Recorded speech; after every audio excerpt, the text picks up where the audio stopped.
Hi friends, இன்றைக்கி chicken kurma making video தான் பார்க்க போகிறோம். அதுக்கு முதல்ல கடாயில் 3 ஸ்பூன் எண்ணெய் ஊற்றி ஏலக்காய் மற்றும் கிராம்பு போன்றவங்களை போட்டு நல்லா வெங்காயத்தையும் போட்டு பொன்னிறமாகும் வரை நல்லா வதக்கணும்.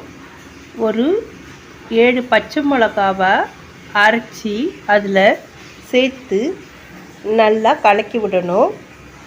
அதுக்கப்புறம் கருவேப்பிலை ஒரு கைப்பிடி போட்டு அது நல்லா கலக்கி விடணும்.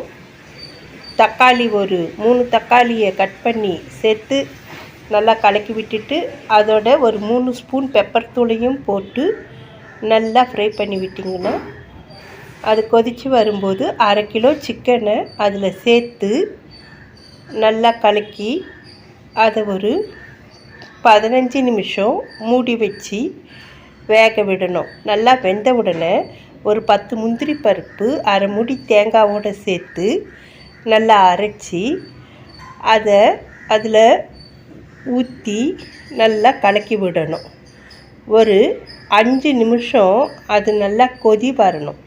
கொதி வந்த உடனே கொத்தமல்லி இலையை தூவி இறக்கினா சிக்கன் குருமா தயார். மேலும் இது டேஸ்ட்டாக வர 1 ஸ்பூன் நெய்யோட முந்திரி பருப்பு கருவேப்பிலையை சேர்த்து தாளித்து ஊற்றணும். இப்போ சிக்கன் குருமா ரெடி ஆகிடுச்சு.